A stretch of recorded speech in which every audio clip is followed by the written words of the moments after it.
नमस्कार, मी मनीषा बोलते.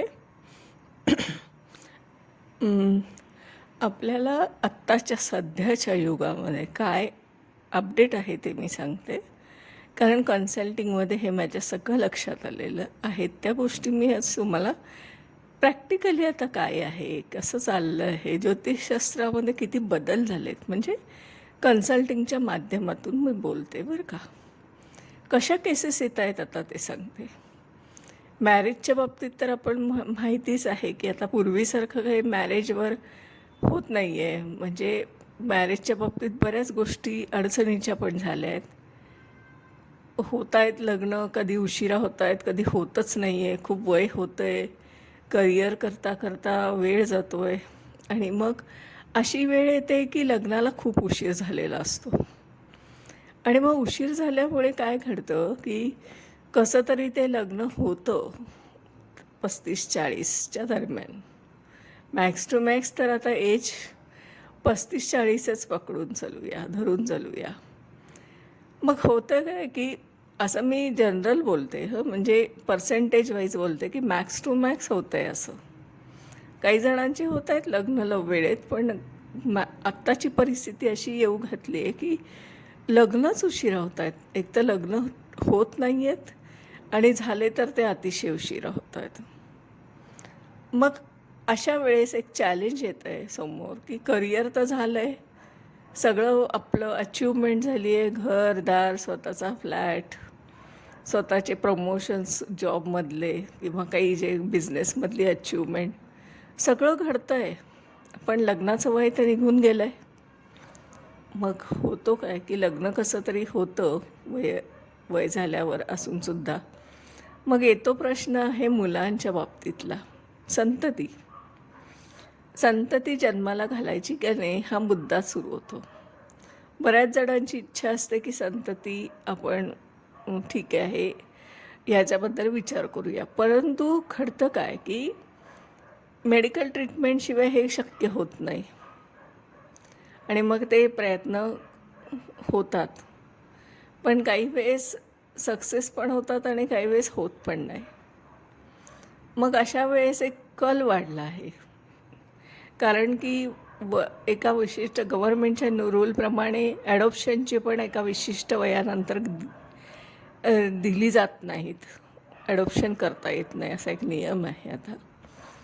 मग अशा वेळेस एक ट्रेड वाढला आहे की भले आपण आपली मुलं नाही जन्माला घालत आहे किंवा घालण्याची इच्छा पण नाही आहे, संतती हा विषय आपण बाजूला ठेवला तर ती हौस भागवण्यासाठी डॉग्स, पेट डॉग्स हा एक आता विषय येऊ घातला आहे. पेट डॉग्स सांभाळायचे म्हणजे आपल्या घरामध्ये आपल्या आवडीचे जे काय ब्रीड आहे, जरा स्टँडर्ड ब्रीड असं आपण घ्यायचं आणि त्याला जीव लावायचा आणि त्याला मुलाप्रमाणे प्रेम करायचं आणि सगळे लाड करायचे त्यांचे. अशी एक नवीन जी सुरू झाली या तरुणाईमध्ये प्रायोरिटी, तर तो एक आजचा विषय आहे पेट डॉग. पेट डॉगच्या संदर्भात जर बोलायचं झालं तर आपल्याला माहीत आहे की आपण जेव्हा एखादं स्टँडर्ड ब्रीड घेतो, म्हणजे गोल्डन रिट्रीवर म्हणा, त्या प्रकारातलं मी मिक्स ब्रीड म्हणत नाही आहे, तर त्यांचे एक सर्टिफिकेट आपल्याला बर्थ सर्टिफिकेट देण्यात येतं, त्याची हिस्ट्री पण देण्यात येते की हे हे ब्रीड कुठून तयार झालं आहे, याचे आई वडील कोण वगैरे, जन्म कधी झाला आहे वगैरे सगळं बर्थ डिटेल दिले जातात त्याचे आपल्याला. एक बर्थ सर्टिफिकेटच आणि त्याची हिस्ट्री पण दिली जाते, त्याची भावंडं कुठे आहेत वगैरे अशा पद्धतीने. आता माझ्याकडे स्वतःकडे एक जर्मन शेफर्ड होता, त्याची हिस्ट्री होती की त्याच्या आईचं नाव होतं लारा. मग तिला किती पिल्लं झाली, मग ते कुठे कुठे देण्यात आले, कोणाकोणाकडे त्याची पिल्लं आहेत, म्हणजे त्याची भावंडं आहेत त्या पिल्लाची. आणि मग आम्ही त्याचं नाव ठेवलं तर जॅकी लारा असं नाव ठेवलं होतं. आता हे जे ब्रीड होतं याचं सर्टिफिकेट मिळतं आपल्याकडे, त्याच्यावर त्याची डेट वगैरे सगळं डिटेल दिलेलं असतं, जन्म कधी झाला वगैरे. आता ह्या पेट डॉगला एक नेचर असतं बघा, ॲस्ट्रॉलॉजी याच्याशी रिलेट करते, कारण तो पण एक जीव आहे. त्याची पण एक होरोस्कोप होतो, हे लक्षात घ्या. पेट डॉगचा एक होरोस्कोप तयार होतो, कारण शेवटी त्याला फक्त माणसाप्रमाणेच बऱ्याच गरजा आहेत. काही गोष्टी माणसाला ॲडिशनल आहेत, त्याला ते नाही आहे. म्हणजे त्याला स्मृती नाही आहे, आठवण राहत नाही, किंवा मागची हिस्ट्री जसं आपल्याला आठवतं तसं त्यांना हा क्षणच आठवत असतो, पुढचा पण नाही. अतिशय हुशार असतात ते, आणि ते ज्या घरात जातात तिथे अतिशय जीव लावतात, आणि त्यांचं ते इन्व्हॉल्वमेंट होणं म्हणजे खूप एक लागवी असतात ते. तर त्या ब्रीडच्या बाबतीत जर आपण ॲस्ट्रॉलॉजीचा विचार केला ना, त्या डॉग ब्रीडच्या, तर तिथे मला असं आढळलं आहे माझ्या रिसर्चमध्ये, की त्याचं जर बर्थ डिटेल आपल्याकडे असेल आणि आपण त्याची कुंडली मांडली, तर त्या तुम्हाला त्या डॉगमध्ये त्याला कसं हँडल करायचं आहे, त्याचा स्वभाव कसा आहे, हे सगळं आपल्याला तिथून नॉलेज मिळतं. हा माझा रिसर्च आहे, हा स्वतःचा पेट डॉगच्या संदर्भातला. हा एक नवीन विषय मी तुमच्यासमोर मांडला, कारण आता शेवटी काय आहे, आपण ज्योतिषशास्त्र हे काय करतो, देश काल पात्र अशा पद्धतीने आपण हे अभ्यास करतो आहे. मग आता आपण भारत देशामध्ये सुद्धा हे बदल घडत आहेत की नाही, मॅरेजच्या बाबतीत. काळ तर बदलला आहे, देश बदलला, आणि व्यक्ती पण बदलते. म्हणजे शेवटी आता तिथे संबंध आला आहे व्यक्तीचा त्याच्या पाळीव डॉगशी, पेट डॉगशी.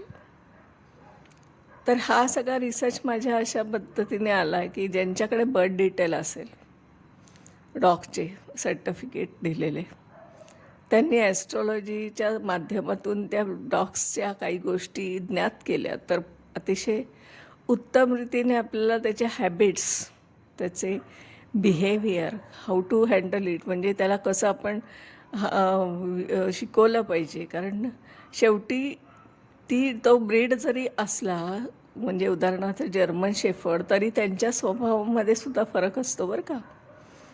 सगळेच एकसारखे नसतात. जसं गोल्डन रिट्रीव्हरच्या बाबतीत आहे, अतिशय मवाळ जात आहे, म्हणजे अतिशय मवाळ ब्रीड आहे, अतिशय प्रेमळ.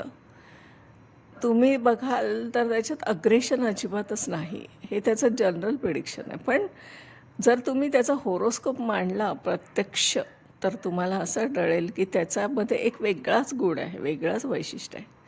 बरं, आता ह्या पेट डॉग्सचा संदर्भ मी लॉ ऑफ कर्माशी जोडणार आहे. कसा? तर तुमच्याकडे पेट डॉग जेव्हा येतात, जे तुम्ही ब्रीड हायर करतात, आणि मग तुम्ही ते परचेसच करता, हायर म्हणण्यापेक्षा परचेस करूया म्हणतात. ते काय येत असेल बरं तुमच्याकडेच असं, तो जीव, तो तुमच्या आयुष्यात काय येतो? तर पास्ट लाईफ कर्म आहे हां याच्यात. त्या ब्रीडचं पण पास्ट लाईफ कर्मा तुमच्याशी आहे. कारण शेवटी कुठलीही घटना, कुठलीही व्यक्ती आपल्या आयुष्यामध्ये जेव्हा येते, म्हणजे मग ते पेट डॉग पण असे का ना, त्याचं आपल्याशी काहीतरी कर्म असतं. डेबिट किंवा क्रेडिट एंट्री असते. थोडक्यात काय, की काहीतरी हिसाब किताब असतो मागच्या जन्माचा, अनेक जन्मांचा. मग तो आपण तिथे बिहेवियरमध्ये आपल्याला ते करावं लागतं. उदाहरणार्थ माझ्याकडे 2 पेट डॉग आहेत. मग ते माझ्याकडे का आलेत, असं काय कर्म आहे त्यांचं आणि माझं, याचा मी अभ्यास केला. आणि मग लक्षात येतं की हे आपल्यासाठी का आले आहेत, यांचं नक्की कार्य काय आहे, ते आपल्याला काय देऊ इच्छित आहेत, आणि आपण त्यांना काय देऊ इच्छितो, हे सगळं लॉ ऑफ कर्माप्रमाणे सॉल्व केलं आहे मी.